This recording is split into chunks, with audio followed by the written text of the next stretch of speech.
Dan perlu teman-teman tahu, jin ini lebih banyak jumlahnya dari manusia ya. Lebih banyak. Iblis tadi yang kita sedang bahas, salah satu dari golongan jin. Jadi ada jin-jin yang lain. Allah ceritakan dalam surah jin khusus. Surah nomor 72 bicara masalah itu. 18 ayat pertama, itu Allah menceritakan tentang masalah adanya jin-jin beriman. Jadi di alam jin ada jihad, ada dakwah.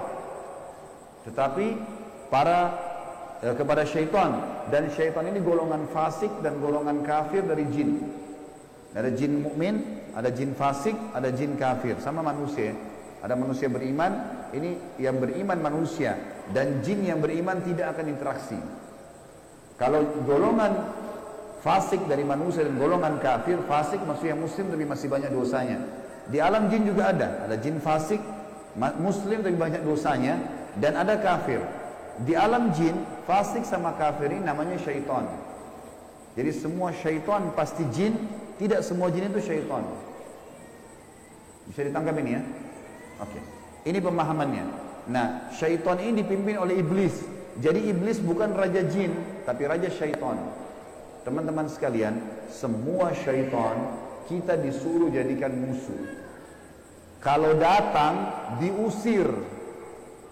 Kalau kita ganggu syaitan, atau syaitan ganggu kita, kalau kita diganggu oleh syaitan, maaf, bahasanya gini, kalau kita diganggu oleh syaitan, tadi saya keliru ucapinnya, kalau kita diganggu oleh syaitan, kita harus usir. A'udzu billahi minasyaitonir rajim. Mulai ada malas ibadah, mau buat dosa, mau buat zina, a'udzu billahi minasyaitonir. Syaitan lagi datang nih godain. Saya berlindung kepada Allah dari syaitan yang rajim. Rajim itu dirajam, teman-teman. Jadi kalau bahasa Indonesia terjemahan terkutuk itu sebenarnya kurang tepat itu. Tepatnya rajim itu adalah dirajam. Rajam itu malaikat ambil panah api dipanahin dia. Jadi kalau kita diganggu oleh syaitan, kita bilang a'udzubillahi minasyaitonirrajim, itu Allah datangkan malaikat bunuh syaitan itu yang sedang goda kita. Dirajam dia, dilempar dengan panah-panah api. Seperti Allah bilang dalam surah Al-Mulk, wa ja'alnaha rujuman lisyayatin, dan kami jadikan bintang-bintang itu sebagai panah-panah untuk mematikan syaitan-syaitan. Jadi nggak boleh berteman, nggak boleh menikah, nggak boleh interaksi, nggak boleh apa-apa. Mereka punya dimensi waktu yang berbeda. Tidak boleh lintas alam. Teman-teman, kita ini manusia. Manusia sudah Allah ciptakan makanan kita. Makanan kita inilah daging, ini ayam, ada sayur-sayuran, ada buah-buahan yang kelihatan depan mata. Yang manusia bisa cocok tanam, bisa ternak, itu makanan kita. Inilah kita, inilah baju kita, inilah penglihatan kita yang kita bisa lihat, inilah bangunan rumah kita dan masjid kita. Ini alam kita, teman-teman. Untuk membuat manusia lain suka dengan kita, simpatik, ada cara manusiawi, ya, punya pintar dalam berbicara, punya prestasi dunia, berpendidikan kah, kaya kah, suka membantu kah, ada caranya. Jangan pindah lintas alam nih. Orang-orang yang jadi dukun, jadi peramal, jadi penyamun, ini lintas alam. Dia pergi ke jin-jin itu, minta tolong. Dan ini tidak boleh. Pindah ke alam mereka tidak boleh. Dilarang sama Allah. Kalau kita pindah ke alam mereka, kita akan ditipu nanti.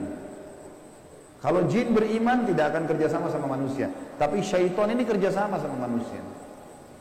Ingat, kita pemimpin. Garis bawahi kalimat ini. Jadi, orang-orang yang jadi dukun itu kalau mereka pergi ke bersemedi di gua, di pinggir pantai, manggil-manggil wahai dewa, wahai penjaga ini, apalah di Indonesia, ini Roro Kidur lah atau apa semua dipanggil Gondoruo, Tuyul. Ini semua teman-teman bahasa yang diucapkan oleh manusia karena tidak paham kedudukan dia. Dia kalau lagi bersemedi di situ, syaitan yang lewat di sekitar tempat itu muter-muter lihat, ini manusia, ini pemimpin saya ini. Nggak bisa, dia mengalahkan manusia nggak bisa. Syaitan nggak bisa kalahin kita. Syaitan hanya bisa bisik saja, buat, jangan, gini, cuma begitu, nggak lebih daripada itu. Bapak Ibu sekarang waktu mau kesini tadi ke masjid, mungkin ada syaitan bisikin, jauh, keburu nggak ya, dapat tempat atau apalah. Tapi Bapak Ibu tetap jalan. Syaitannya mau buat apa? Nggak bisa buat apa-apa, cuma bisa bisik, jangan, gini, gitu, segala macam. Cuma itu, manusia kalau bantah nggak bisa buat apa-apa dia.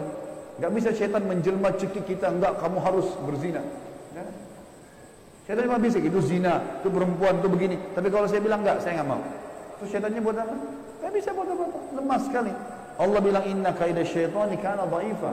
Syaitan itu lemah sekali. Kalau ada manusia yang tidak faham tentang kedudukan mereka sebagai khalifah, ditipulah oleh syaitan itu. Sama tadi orang bersemedi itu. Sebenarnya teman-teman sekalian, di muka bumi ini yang mengatur kadar udara, oksigen yang kita hirup, populasi manusia, populasi hewan-hewan, kadar panas, udara, api, air, segala macam, ini ada malaikat-malaikat. Teman-teman kalau mau baca surah Al-Ma'arij dan surah Al-Buruj, surah nomor 77 dan surah nomor 79. Di situ disebutkan panjang lebar tentang tugas-tugas malaikat. Jadi yang urus lautan, urus gunung, urus tumbuh-tumbuhan, semua ini malaikat, makhluknya Allah. Rukun iman kita yang kedua, kita harus yakin mereka ada. Nah, kalau ada manusia datang ke gua-gua ini, minta-minta, panggil syaitan, panggil dewa, panggil penjaga gua atau apa saja, syaitan di sekitar situ tadinya takut sama manusia ini. Makanya orang kalau bersemedi nggak pernah kurang dari 3 hari, 1 minggu, ada yang 1 bulan, ada yang bertahun-tahun bersemedi. Baru syaitannya keluarin suara tuh. Dilihat orang ini kok bodoh benar, duduk nggak makan, nggak minum. Iya, kamu mau apa? Saya mau ilmu kebal. Lihat, perhatikan syaitan tipu dia. Disuruh makan kotorannya sendiri, disuruh minum darah, disuruh ini. Lintas alam lain nih. Manusia tidak mungkin mau minum darah. Fitrahnya kita nggak suka itu. Alam kita beda, kita nggak boleh makan itu memang. Allah buat kita nggak suka itu. Syaitan suka dengan bau-bau busuk, bau kotoran. Manusia nggak suka. Syaitan suruh manusia ini ikuti dia, suruh bersemedi. Dan ini disebutkan teman-teman, sebab turunnya surah jin ini karena ada orang-orang Arab jahiliyah dulu. Mereka ini teman-teman kalau mau kalau lagi perjalanan bagi safar, kepala sukunya, kepala kafilah, kepala perjalanan itu kalau sudah istirahat di satu lembah, dia tiba-tiba keluar, dia ambil setengah bekal makanan, dia bawa ke tengah-tengah lembah, lalu dia bilang begini, wahai penjaga lembah, ini setengah bekal kami, jangan ganggu kami ya. Ini perkataan siapa? Perkataan kepala kafilah tadi. Maka Allah bongkar dalam Al-Quran, dalam surah Jin, Allah katakan 18 ayat pertama diantaranya, fazaduhum rahaqa. Maka syaitan-syaitan di sekitar lembah itu semuanya makin mengerjai mereka, makin jadi tuh. Kalau ada satu kampung misalnya kayak di Indonesia ini paling banyak seperti itu. Ada satu kampung lewat jembatan, tersebar berita itu di jembatan kalau malam hari ada nenek-nenek tuh. Syaitan tunggangi itu isu. Kalau ada orang takut, makin jadi, makin kelihatan. Yang lihat hanya orang yang takut saja. Orang yang tidak takut tidak bakal lihat. Tidak bakal kelihatan. Tentu teman-teman sekalian, kita ini sampai azan Isya, sholat Isya dulu baru kemudian kita lanjutkan materinya. Teman-teman sekalian, kalau ada satu rumah, orang bunuh diri di situ. Orang bunuh diri. Kalau kita lewat, pagarnya rumah orang itu 10 meter. Kita lewat 1 meter pertama, 2 meter pertama, semua syaitan di sekitar rumah itu bisikin kita.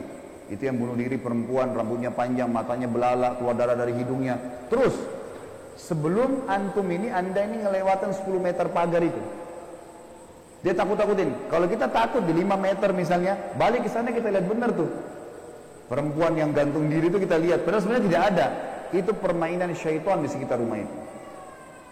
Ini saya bongkar kedoknya biar bapak ibu tahu. Jadi syaitan kalau ada di sini marah sama saya, biarin aja dia marah. Karena emang dia begitu kerjain manusia. Dia kerjain manusia. Kalau ada teman kita jalan tanya, kamu takut gak? Kamu lihat gak? Dia bilang enggak, karena dia tidak takut. Kalau dia takut, dia bayangkan nenek-nenek misalnya. Dia lihat nenek-nenek di sana. Jadi orang makin benar, makin tahu tauhid ini, makin tahu kisah awal Nabi Adam, musuh kita syaitan, Allah bilang syaitan itu lemah, tidak bisa buat apa-apa. Ini semua teman-teman sekalian akan membuat seseorang di antara kita jadi kokoh, jadi tidak mudah tergoda oleh syaitan. Dan ini makna daripada hadis Nabi SAW. Hai Ibnu Khattab, Umar bin Khattab, kalau kau lewat di sebuah lembah, syaitan tahu kau lewat di lembah itu, dia cari lembah lain. Padahal Umar nggak pernah lihat syaitan itu. Syaitan yang lihat Umar. Kok bisa syaitannya takut? Karena tahu kalau Umar ini sudah tahu sedikit ada gangguan syaitan, langsung Umar baca A'udzubillahi minasyaitonirrajim. Berarti Allah utus malaikat bunuh dia. Orang-orang yang takut saja, yang belum paham, baru kemudian dikerjai oleh syaitan itu. Seperti itulah pemahamannya.